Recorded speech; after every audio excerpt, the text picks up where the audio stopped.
2025? What are we supposed to do until then?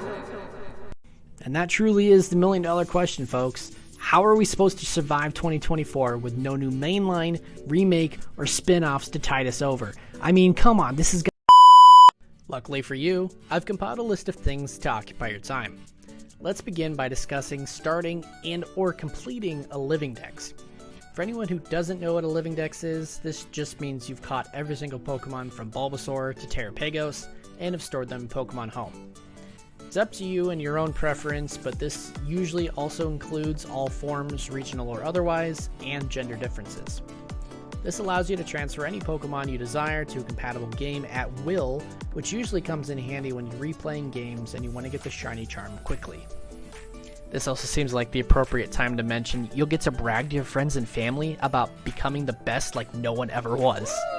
Anyways, while the ability to download Bank and Transporter doesn't exist by legitimate means following the closure of the 3DS shop back in 2023, all hope isn't lost. From the games we've received on the Switch, there really are only a handful of Pokemon not available on the Switch, so achieving near 100% is very doable. However, maybe you've already beat me to that suggestion. Maybe you're an overly ambitious person. Alright, fine. Why don't you try out a shiny living dex then? This is the same concept, only with different colored pixels. Can't be that hard. And since we're on the subject, my next suggestion is shiny hunting. Maybe you don't have a shiny living dex amount of time on your hands, yet you still enjoy the thrill of a good hunt. I get ya. There's a variety of ways to go about hunting our rarely colored friends. You could do the straight up random encounters like the good old days, soft reset in front of your favorite legendary, or try for that shiny starter you never got as a kid. There's always the Masuda method, which requires a foreign ditto and an ability to speed up the hatching process. Sadly, at the time of this video's recording, the 3DS online connectivity discontinued I think about 3 weeks ago, so Friend Safari is out of the question, but you still have Horde hunting, Poke Radar, chain fishing, Dex Nav, and SOS battles. If you really are crunched for time or just don't like how long those methods take, Scarlet and Violet has you covered. They had added Herba, and that increases your chance of seeing a shiny, plus those Pokemon are in the overworld, which makes it even easier to spot. But Kingly, I've already shiny hunted everything that I want to shiny hunt. I'm so bored. Okay, I get it. Why not test your skills as a trainer and implement self-difficulty rules on a new playthrough? The most common way of doing this is called a Nuzlocke.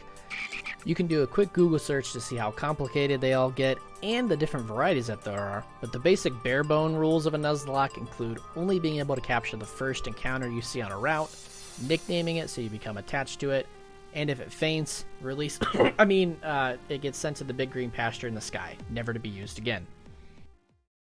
For those of us that have old games fatigue, I think I've got you covered with this suggestion. Just learn something new. There are plenty of genres the Pokemon Company's umbrella envelops. Mobile gaming options include Master ZX, Cafe Remix, and Unite. The first two, I gotta say, they really aren't my speed. Never really had time to play them, but I did play Unite for a very long time. It is a MOBA that allows you to pick from 60-ish Pokemon to control that all have a role to fill on teams of 5.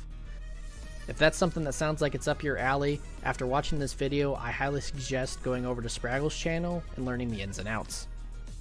Perhaps you're a card collector and have a bunch of extra cards laying around just taking up space. Why not learn the trading card game? There's an app for this as well, and I believe it teaches you the basics, or you could just YouTube it. After taking my suggestion earlier, because I know you did, of completing a living dex, why don't you take some of those Pokemon in Pokemon Home and try your hand at VGC.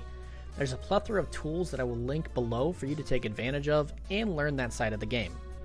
I will say I highly recommend JoeUX9 and Wolfie's channels as they give their perspectives on the current metas and have guides as well. So maybe you don't want to sit in front of a screen like I've suggested pretty much this entire video. Maybe you want to get up and move around. Well, unsurprisingly, Pokemon's got you covered there too.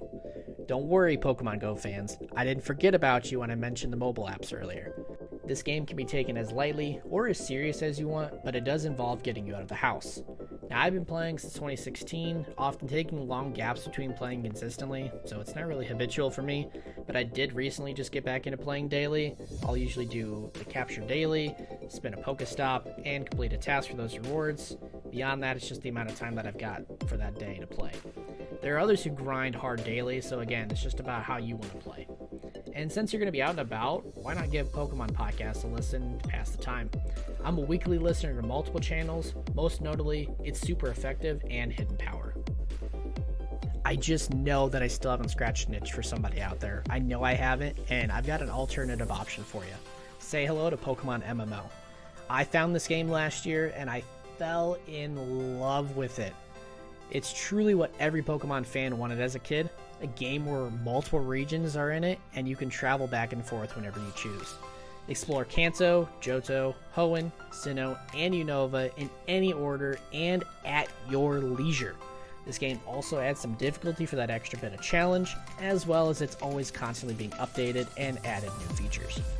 I highly recommend the channel of Petrowski. If you can't figure something out, he's for sure made a video on it that's super helpful. Anyways, if you found this video insightful, consider hitting that like button. Don't forget to capture that subscribe button, and later.